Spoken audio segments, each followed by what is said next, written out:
শ্রেষ্ঠ দুটি আমল, এই আমল দুটি প্রতিদিন সকালবেলায় সূর্য ওঠার আগে করতে হবে।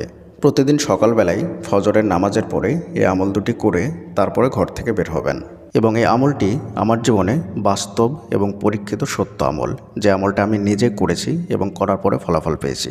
আলহামদুলিল্লাহ, এই আমলটা করার পরে আমার সব ধরনের দোয়া কবুল হয়। কোনোটা একটু আগে কবুল হয়, কোনোটা একটু পরে কবুল হয়। আর এই আমলটি আল্লাহ তাআলা কোরআনের মধ্যে উল্লেখ করেছেন আমলের জগতে সর্বশ্রেষ্ঠ আমল। যাদের দোয়া কবুল হচ্ছে না তারা এই আমল দুটি করে দেখুন, ইনশাআল্লাহ 100% আপনার দোয়া কবুল হবে। শুধু দোয়াই কবুল হবে না, আপনার জীবনে যত ধরনের সমস্যা আছে সমস্ত সমস্যা ইনশাআল্লাহ দূর হয়ে যাবে।